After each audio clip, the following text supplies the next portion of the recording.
Hello, everybody. My paper was on barcoding life's matrices, which is translating biodiversity genomics into the high school setting so we can enhance our life science education. Before I tell you about this program, I think you need to know a little bit about what's going on in terms of how we are developing an ideal laboratory for school science classes. There's been a change across the board, and it sounds fantastic. So we have these new guidelines that are advocating designing laboratory experiences for the students that are hands-on. They can test their own hypotheses. They encourage more open-ended instructional strategies. We want them to use state-of-the-art equipment. You know, it sounds fantastic, but there's a huge problem, and that problem is we're not doing it. Schools as a whole across the country are receiving failing grades. This right here is from the Keystone test in 2013, same year as this article. The state of Pennsylvania actually scored an average of a 45 for their 11th graders taking the Keystone exam. Remind you that Pennsylvania is actually in the upper half of the scores. So as a whole, the United States is doing really, really poorly when it comes to science. So this program is going to be one of those things that can hopefully break through some of these barriers, these obstacles that we have. And those obstacles mostly are related to funding. When you can't fund a whole lot of teachers, you're going to have overcrowded schools. That's going to be one of the issues you're going to run into. You're not going to have state-of-the-art equipment. So a lot of these laboratories they're ill-equipped to do a lot of the stuff that we're doing right now. When you lack funding, your student or your teachers may not be able to keep up to date with the ever-changing field, especially in molecular biology and bioinformatics. This field is rapidly evolving. A biology teacher that's been teaching, say, 10, 20 years may not have a clue as to what's going on in that field if they've just been, teaching biology the way that they've been doing it for the last 10 years. So we have to make sure teachers are keeping up with their trade. That also costs money, and a lot of these schools are having issues with those problems. So if the teacher isn't comfortable, they're not going to know what the appropriate content is, the level of detail to go into, how to integrate it with the other fields of science. It's just a snowball effect that leads to a low score in science. So that's where this program comes in.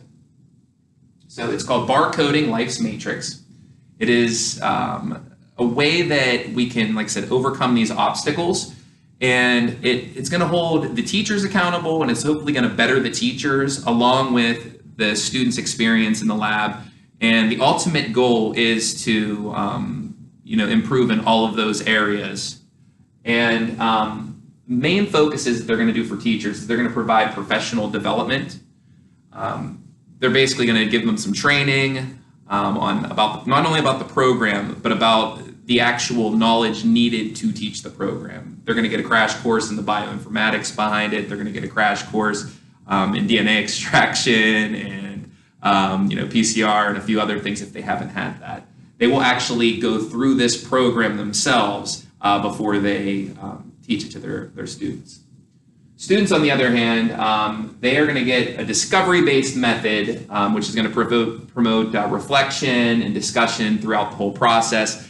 And eventually, we hope they take it a step further and start formulating their own hypotheses and come up with their own experiments based on what they learned through this program. All right. The program was also designed by scientists, educators, and bioinformaticians. So we have experts in the field that have put this together.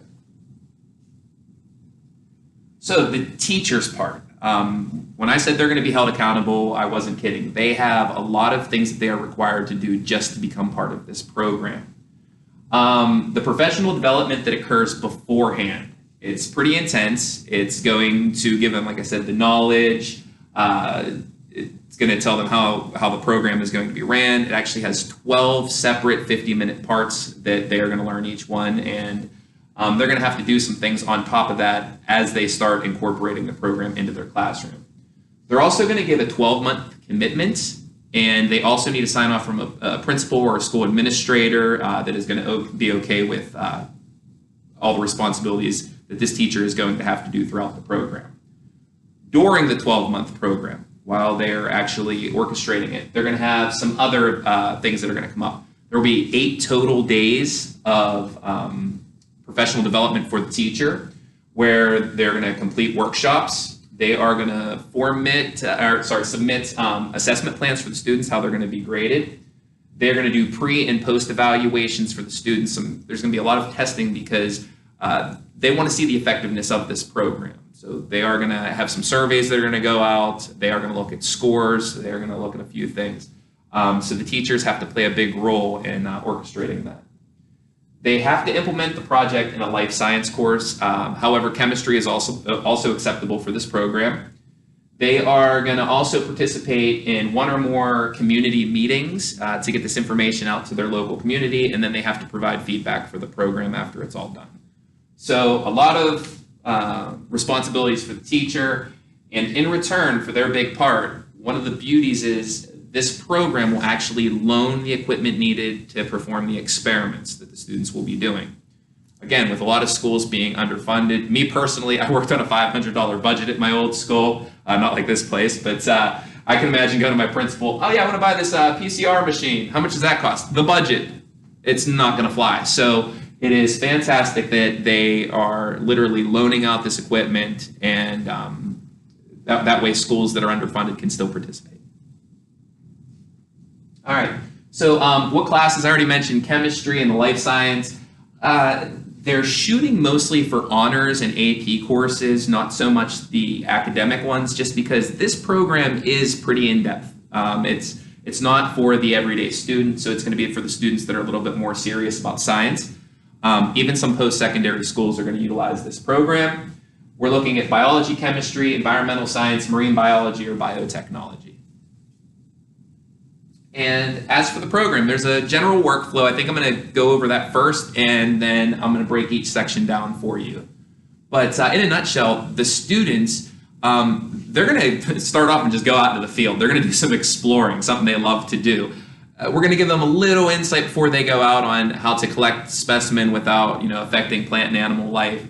They're going to go out there, and they are going to, find some marine life, look at, plants and animals. And one of the neat things that they are going to do is they're going to use an app on their phone. Oh, I have my phone right here. And when they get to their first organism they want to do, they're going to use an app, and they're going to take a photo for it. I'm going to tell you a little bit about this app, but it is fantastic. Once they take that first picture, it begins the data collection process for the whole entire process. Once they get their data in the app, they're going to upload it into this management program. It's called Bold, and that begins the rest of the workflow, where they're going to put all of their lab data, their analysis.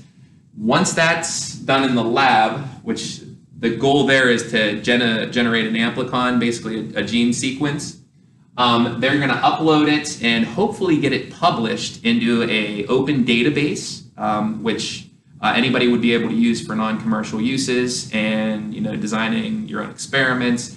It's almost like they're providing a service to the community by doing this. So out in the field, that would be their very, very first step. Again, they're going to be instructed on how to collect this data without harming it. They're going to be sent to explore. When they come across a specimen, they're going to use the phone application process.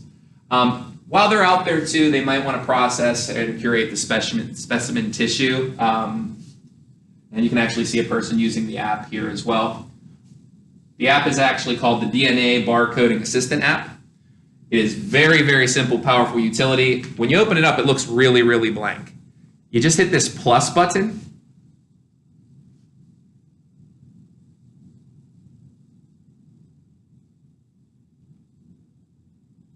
I just accidentally fat thumbed my phone and shut it off, so I have to reload this up.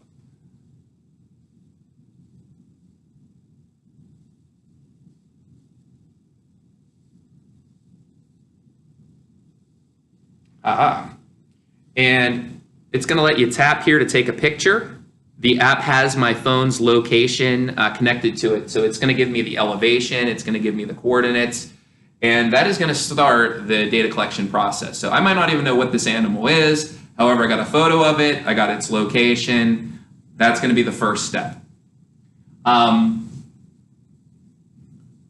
This app is also meant to work directly with the program that is in there, so it's going to transfer the data very easily to Bold. You can either do it by email or you can hook it directly in using a cable. So that's what the app does, directly related to this program. Once you are uploaded into the main area of the program, the worksheet, it's broken into 5 areas. The students are only going to use 3. One of the areas is for the teachers so that they can manage the class and see where they're at and assess them along the way. But basically, their first thing they do from their phone, it gets uploaded in here, and then they're going to actually explore a little bit. They'll use the taxonomy browser, maybe try to identify it through there, what the species is. They can do a little bit of research through some of the other things that have been loaded in that area if there is already stuff that has been done in their area and uploaded and published into the BOLD database, which is a public database. While they're going through their lab work, all this is going to get brought up through data management. I'm going to talk about the lab work in a second here. But once that's complete and they end up with their sequence, their amplicon will basically get sent in and they will get a gene sequence back. That is when they're actually going to do their bioinformatics part, just like we did in our bioinformatics class. So they're going to get a long list of TAs, Cs, and Gs, and they're going to do some research using a lot of the same stuff that we did. Once all the parameters are filled in, they will submit it for publication. There it's going to be reviewed by a few people, and if everything's good, they're going to get an entry put into the database with their name on it. So when they analyze their specimen, I think I've said their goal is to create an amplicon. An amplicon, if you don't know, it's a piece of DNA or RNA that has been amplified. They are going to use PCR to do this. They're going to be required to actually record the primers that they use during the process, and they're going to perform electrophoresis to make sure that it has at least 500 nucleotides, so they're going to confirm the size of it. They are going to purify it, and once it's purified down, then they're going to actually send it in for the automated sequencing, and that is where they're going to get their code back. And then they can do their bioinformatics from that point on. So that's the main lab sequence that they're going to have to do through the main process here. But after it's all done, we hope that from doing this, they might be able to come up with some of their own ideas for what they could potentially do in a lab. So again, once all their parameters are completed, they can be submitted. Once it's submitted, they got to make sure that everything goes through here, the species name. The barcode aspect, they're literally going to give their animal a barcode, just a unique identifier for it, almost like barcode for when you're shopping at a grocery store. Once that all gets submitted to their submission portal, researchers are actually going to peer review their work. So somebody's going to look, they're going to overcheck. If everything looks good, then it's going to get marked as compliant, and then it will finally get published into the barcode database. One of the quotes that came from the article I thought was pretty good was, given the importance in ensuring the accuracy of species identifications through BOLD, reference barcode records are subject to a variety of formal data standards established by the scientific community. So all submissions, again, have to be peer reviewed before they are published. This is serious work, and it's coming from high school students.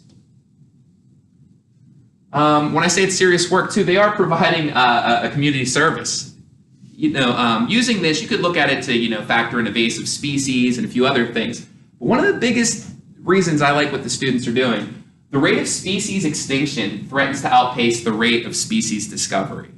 So out of the 10, 50 million plant and animal species on Earth, fewer than 2 million have actually been classified. And there's only a small subgroup of scientists that are actually working on this. But imagine if we could get, tons of schools across the world to do this project. We would be able to greatly accelerate the rate at which this is happening.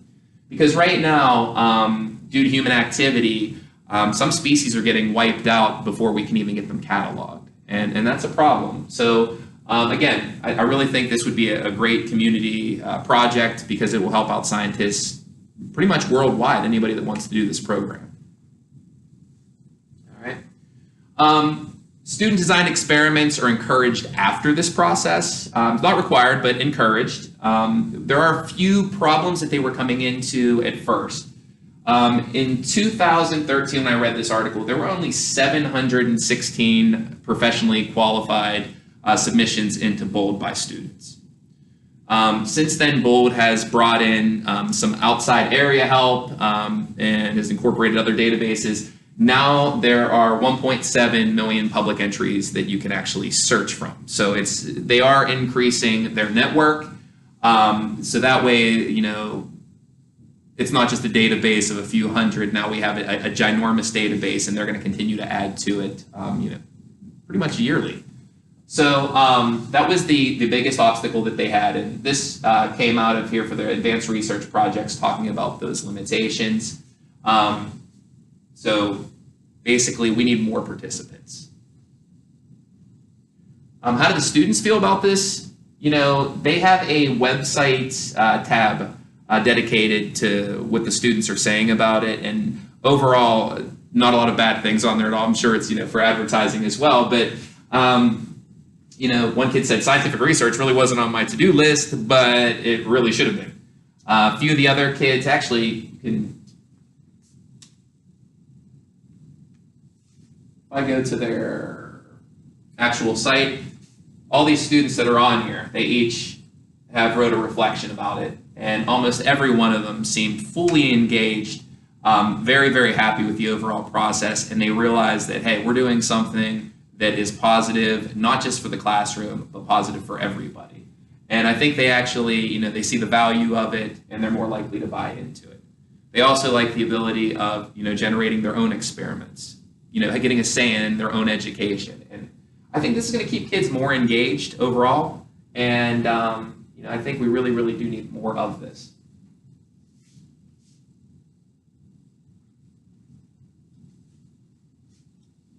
So the educational results that came in from the surveys were actually, they backed this up as well.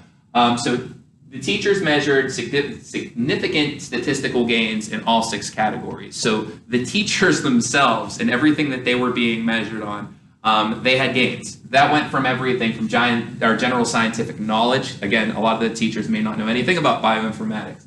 To the technical and laboratory knowledge, technical proficiency, teaching efficacy, and teaching practices. Students also showed statistical increases everywhere, especially looking at the direct impacts on science process knowledge, understanding the science inquiry process. Results were paired from sample t-tests. They revealed that teachers and students achieved significantly more in terms of learning gains and the comprehensive measures of project-related content knowledge. So what's next now that we know that this type of program works? It's better for the teachers, it's better for the students, it's better for the community overall. Me personally, I think we need to fund more money into these types of programs. We need these more research and discovery-based types of programs. Even as a teacher, I like holding us accountable. Hold the teachers accountable. Make sure that they have to have the professional development. Make sure that they have to do the evaluations. And I really believe the carrot to get them to do all this is, you know, give them free equipment, give them something to chase that they can't access through their normal schools, and teachers will go that extra leg. I love the fact that students provided a product for the community. I don't think this is necessary. However, I think when they see the value in what they're doing, they're more likely to go through and finish it. Incorporating these programs into the curriculum, that might be a little more difficult, but that could be done on a school-wide thing, especially if they're seeing how successful. If one teacher's doing it, one biology teacher does this, the other 2 don't, and they're realizing he's getting great statistical gains compared to his peers, this is eventually going to catch on and hopefully take off. I also believe they need to market these programs. I never heard of this program until I did the search for the article.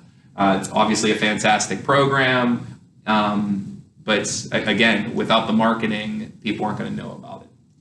And I would continue the data collection of these programs' effectiveness, because just because this program seems to be working really well right now, 10, 15, 20 years down the line, it might be garbage again. So we need to constantly monitor what we are doing and make sure that it continues to work. If it's not, we need to go back to the drawing board.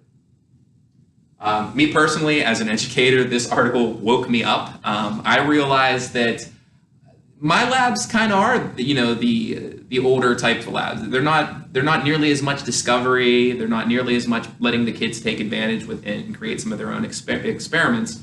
And I think it's going to change me. So personally, I'm going to be looking into more of these things. And I think that's the last thing teachers do need to do. It deals with keeping up with their trade, but at the same time, don't be afraid to put yourself out there and take risks and sign up and do some things that others aren't doing. And that's pretty much it. I hope you guys liked my presentation. Can't wait to see you soon.